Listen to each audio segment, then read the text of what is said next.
What's good, YouTube?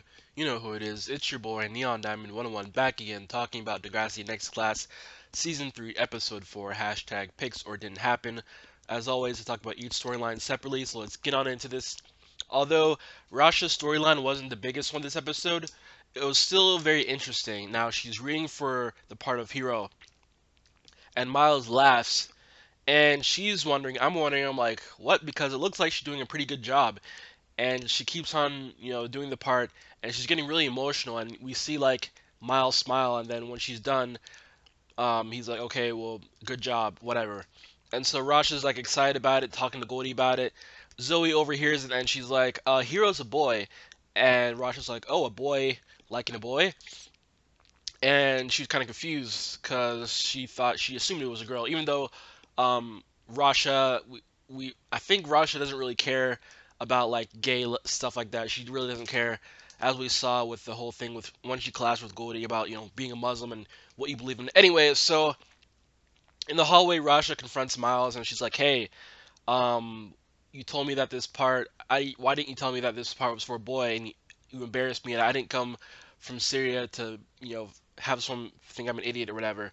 And Miles pretty much says like, "Hey, I didn't want to make you feel bad." And he says you can read for the girl part, or I forgot what he said. He said he can read for another part, and even though she said that she relates to, he said that it's pretty much based on him. And so I think later, she she auditions again, and she talks to, I believe, Zoe, and she says that she relates more to Hero, and they call her up and she says, I'll read for Hero, and he's like, Rasha, this is a male part, I told you that. And she's like, just because it's male doesn't mean that some it's not exclusive for a male, like the experiences and feelings that she talks about, like how she hasn't heard from her best friend in Syria and she doesn't know if she's okay or dead. She didn't say dead, but she pauses. And that's really sad because, I mean, coming from like another country and like not hearing about it, it's kind of like you came to another country for a better chance and like your friend didn't have that chance, and it's kind of like very sad. So hope that her friend maybe like reaches out and she finds out her friend is okay. But she reads for the part, and then later she thinks she kills it, and she's talking with like Goldie and Zoe, and she's like, yeah. And then Miles comes in and he's like, oh, he looks happy, it must be a good sign.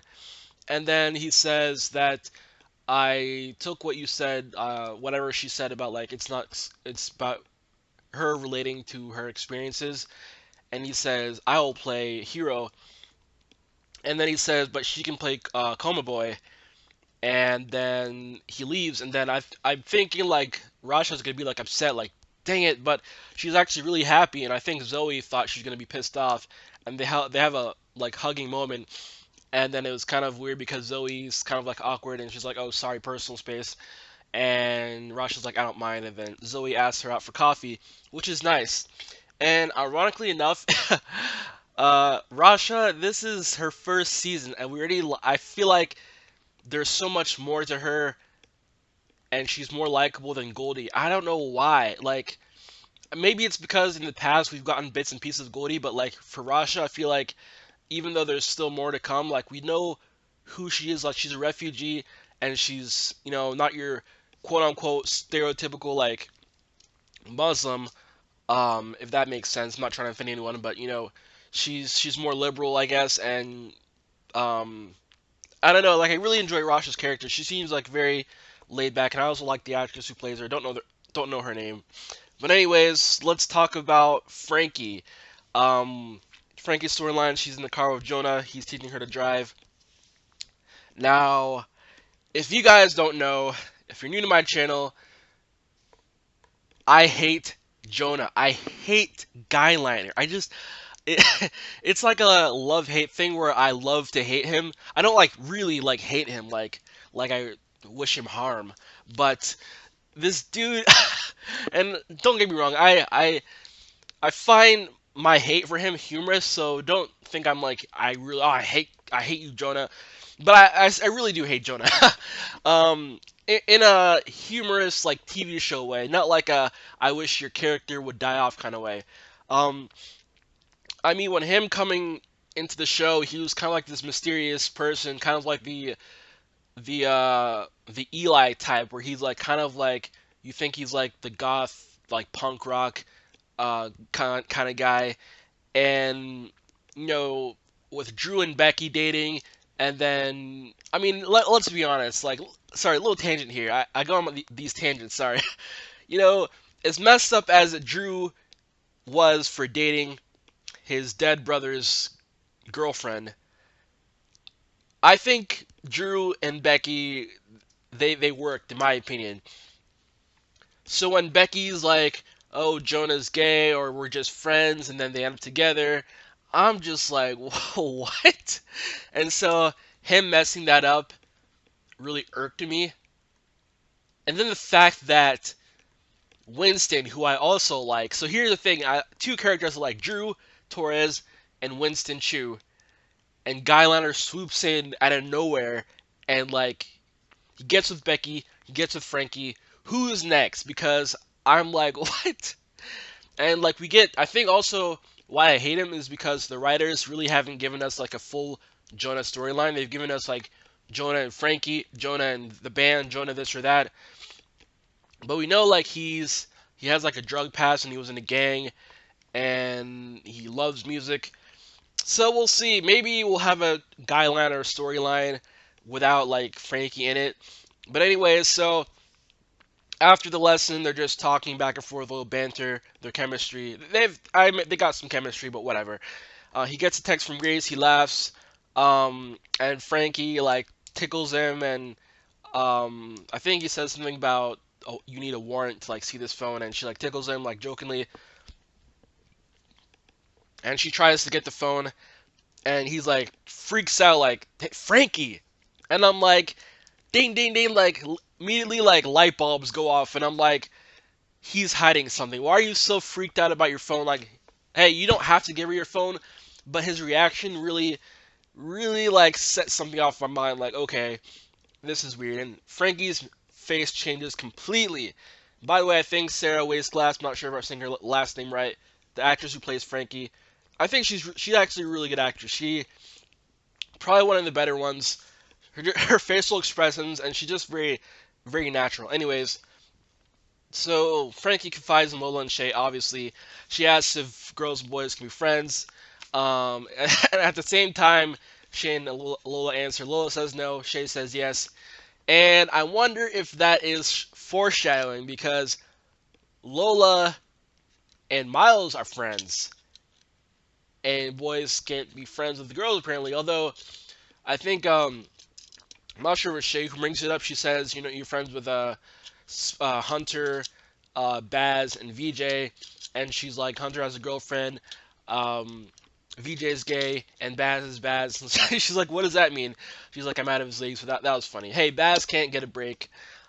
Even even when he's not there, he still can't get a break, which is hilarious. So that's what happens. And so later, um, Frankie goes up to Hunter, who is with Yale, and asks if he can hack into Jonah's messages.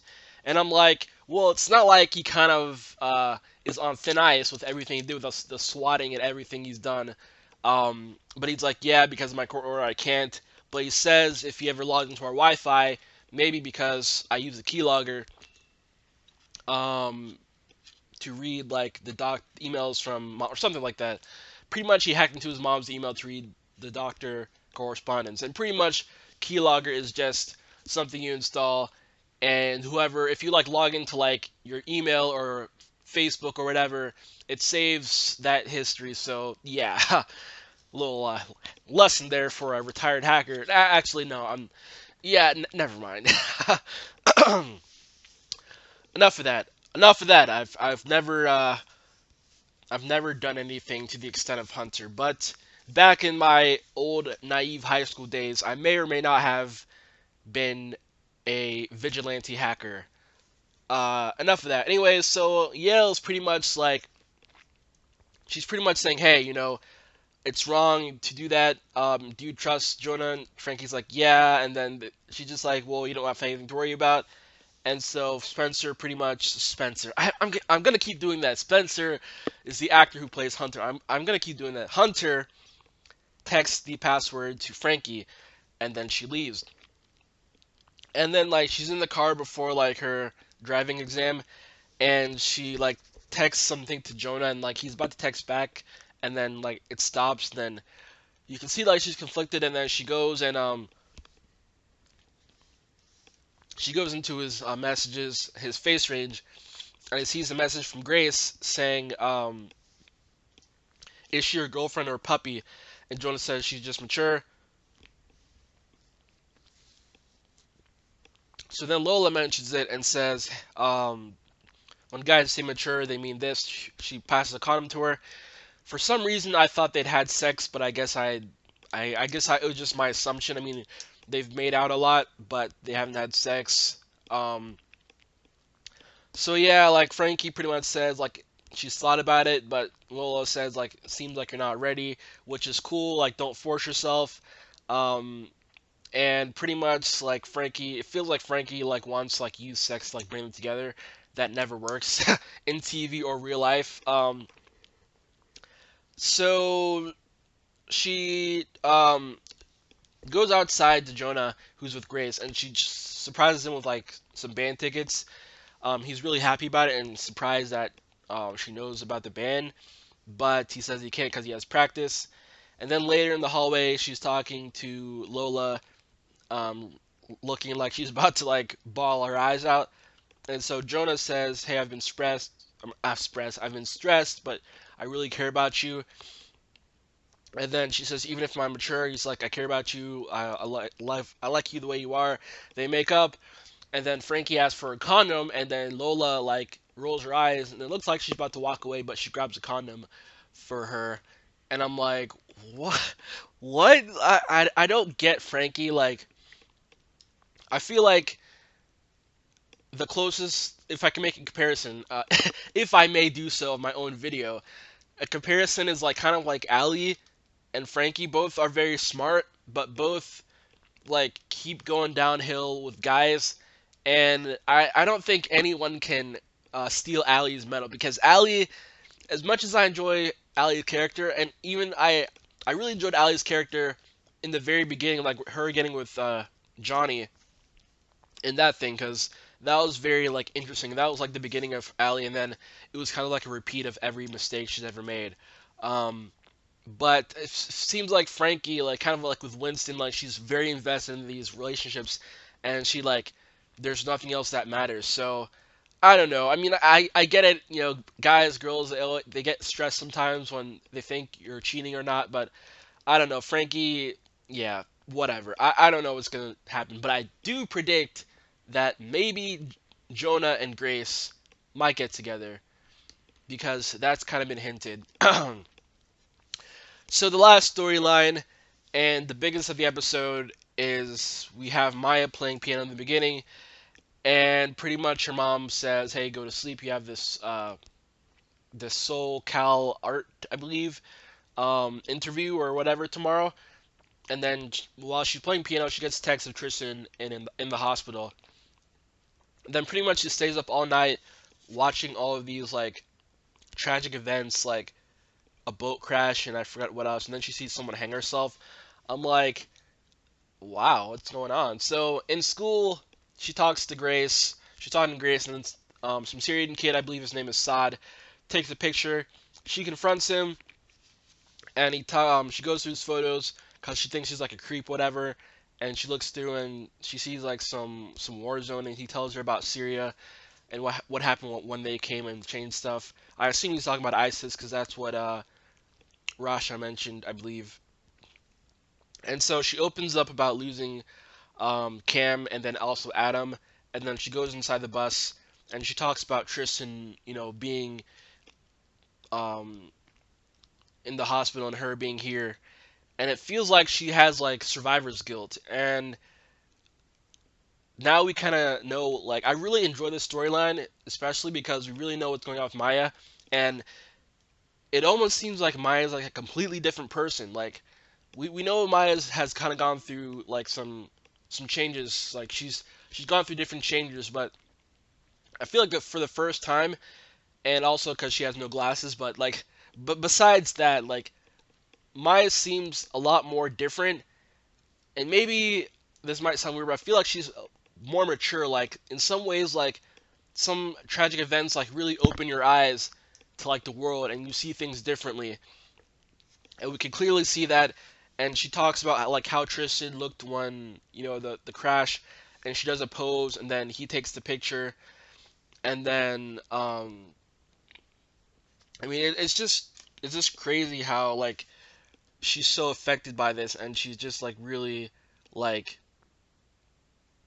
just affected her. And so in the bus, she storms off because she's late for her appointment, and then she performs, talks to the lady missions, whoever of the college, SoCal Art, and she says like, "Hey, you haven't written in a while," and yeah, Maya says that she was involved in a crash, that's why. And the lady says, "Oh, well, at SoCal Art, you're expected to write through blocks." I'm like, what? I'm like, what? Like, she just told you she was in a bus crash. Like, not even like, oh, I'm sorry to hear that. Oh, I totally understand, or any sympathy at all. She's like, okay, like, have you written about it? Like, it seemed very impersonal to me. And if I was I wouldn't even bother going to that college anyways. But yeah. So she pretty much I thought that was really weird. So I think later Saad sends her a picture of her posing the bus, and then later she visits Tristan, and she says she's numb. And immediately when she says she's numb, I'm thinking depression, because like I know people think immediately depression is like a deep state of sadness, but in reality it's a whole bunch of things. But I think one of the common things is feeling empty. Like you can be happy, you can be sad, you can be angry, but empty is like one of the major things associated with depression. And it's like you're numb and you're not sure what to feel or how to feel, and you're like a different person. It's kind of like you're a different person living in someone else's body. And so when she says that, I think she's going through depression, or um, like a post-traumatic stress syndrome or something like that. And so when Saad comes in with the camera, I'm thinking they better not take a picture of Tristan. Like I, I literally thought that was gonna happen. I would be so pissed off, and I was like, oh, okay. Like when I realized what's happening, even though it's not any better. So she opens up and says like, hey, seeing the pictures made me feel good, and you have to take more. And it's pretty much like a drug for her. So, like, I'm like, what is going on? And so, um, pretty much later, Grace calls Maya and says that she's off the hook and they're working with Miles on the play. She says she's cool with it, and then later she gets a text from Saad, and she's laying in the hospital bed with the oxygen mask over her face and looking very like zombie like, and it's really creepy. And if that wasn't bad enough, they had to include the creepy ass music, and I'm like, wow. So this is very interesting and also very concerning, because it's very clear that Maya, a lot of things are going on. Survivor's guilt, possible PTSD, depression, and it's like she's a different person. It's opened her eyes, and it's kind of like most people are scared of death, but she finds it fascinating. And I'm not saying there's nothing wrong with finding death fascinating, um, because it is interesting to think about. Like you can't feel death. Like once you're gone, you're gone, and so it's not like you're asleep and you're awake. But whatever is going on with Maya, it's very going downhill, and it doesn't help that she has Saad. Now I'm not gonna say I don't have any negative opinions towards Saad. I think he's an interesting character. I think he doesn't know what he's getting himself into. I think it's kind of like an art form, like taking pictures and enjoying your creativity. I don't think he realizes what's going on with Maya, so hopefully he does and kind of like dips or like tells someone. But yeah, that's all I gotta say about this. Thank you all so much for watching. It's been your boy Neon Diamond 101. Let me know what you guys thought about this episode. Peace.